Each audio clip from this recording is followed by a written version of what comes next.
Hello, my name is Milia Abou-Saba and I'm discussing the making of my group's installation Until Proven Innocent.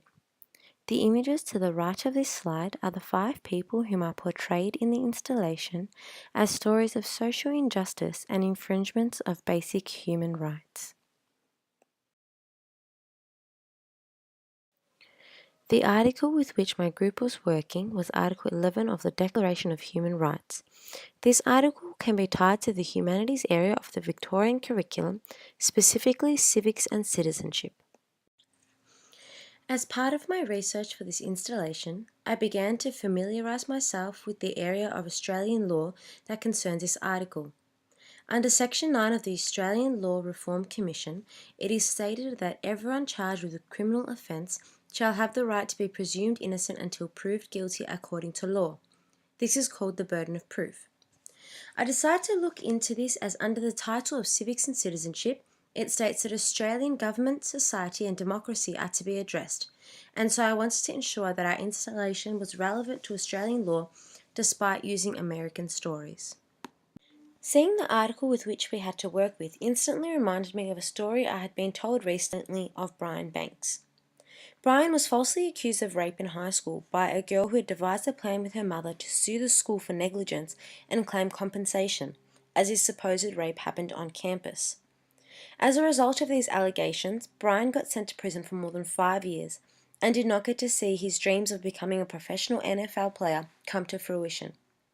It wasn't until Brian was contacted by his accuser and he taped her confessing to him the actions of her and her mother that his ruling was overturned, and he was able to pursue his dream career.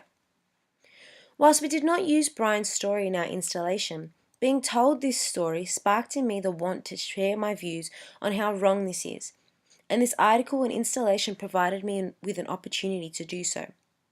Projects such as an art installation can provide students with opportunities to do the same as me and to share their views on social injustice. We decided not to use our claymation in our final installation as it was more focused on the issues of racial profiling, fueled by the issues that are happening in America and the birth of the Black Lives Matter campaign. However, I thoroughly enjoyed using stop motion to create our claymation as it provided us with the opportunity to explore some different areas of the art to the areas we focused on in our final installation.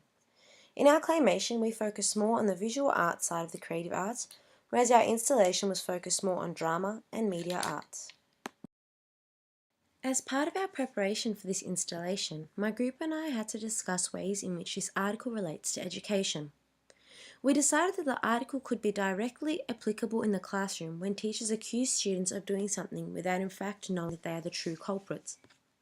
We also discussed the ways in which this article could be used to teach students.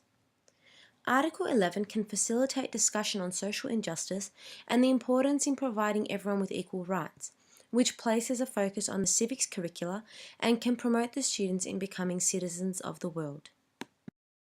In a world where more emphasis and trust are placed in different areas of the curriculum, such as mathematics and science, it is important to understand the benefits of the creative arts and to advocate for its presence in schools.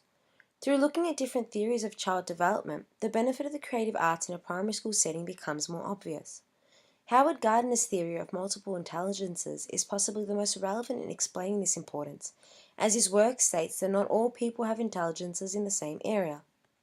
If one student has more intelligence in the musical rhythmic area instead of the logical mathematical area, it is unfair to not provide this student with the same opportunities as their peer to explore the area that they are more competent in and to feel the satisfaction of being good at something. The idea of having intelligence in a certain area can be associated with the idea of giftedness. If a student is gifted in a certain area, do you prevent them from being able to participate in that area? The use of an installation can also be beneficial in that it can cater for students of different intelligences in the one project, where students can utilize their individual skills and intelligences to work together and create a powerful installation. This ties in with the work of psychologists Lev Vygotsky and Yuri Bronfenbrenner, who both, in their own way, explain the benefit of an adequate support system to all children and how, with the right support, children can achieve things they may not have thought possible. From personal experience, I know that being encouraged to participate in the arts made my primary school experience much more bearable. This is due to the fact that I come from a non-English speaking background and so often struggled to make friends due to being too shy to interact with the other students. When one of my teachers realized that I was musically capable and encouraged me to participate in music programs across the school, I began to make friends and become more confident in myself. Whilst this is only my personal experience, it speaks to the power of the arts for students who may be in situations similar to mine. As well as providing students with the opportunity to explore areas that they are more competent in, the creative arts also provides opportunities for social discussions. Areas of the curriculum such as mathematics that are more goal-driven often make it difficult to promote social interactions. Given my experience in the early childhood field, I understand the emphasis placed on social interactions and why it is so important. But what I don't understand is why this stops when we reach primary school. Whilst it is important to teach students all the areas of the curriculum and to teach it well, at the end of the day these students are still children and they need time to enjoy themselves. The arts, given its creative nature, is much more tolerant of social interactions than other areas of the curriculum. I know this simply from my experience in this unit and throughout my university life. In other units, while there is an opportunity for discussion, did not encourage me to get to know the people in my class, or more specifically my group, as well as I have in this unit.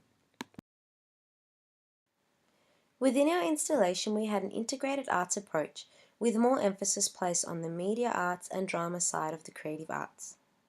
These are expressed through the visual representations that communicate, challenge, and express our ideas. We learnt about the role of the artist by creating a piece of work that could ideally contribute positively to society. We aim to create meaning through the use of body, gesture, movement, voice, and language. We utilize filming techniques such as focusing on areas of the body and using colour for emphasis. Having created an installation, I realized the following things. Being provided with the opportunity to create an installation allows students to develop their imagination, express their interests, and to work collaboratively to piece together a beautiful piece of work. I have come to more thoroughly appreciate the effort that goes into creating an installation. I've also learned how to use programs such as iMovie and how to create a PowerPoint presentation with an audio file attached. I believe that had I not had the opportunity to be a part of this installation, I would not have learned how to use these programs and would be missing out on a highly beneficial teaching tool. The purpose of this installation was to express the ways in which social injustice can affect people's lives and the importance of ensuring that everyone has access to their basic human rights. I hope that the installation as well as this video have provided you with an insight into the ways in which we can address social injustice as well as the benefits of the arts in schools. Thank you for watching.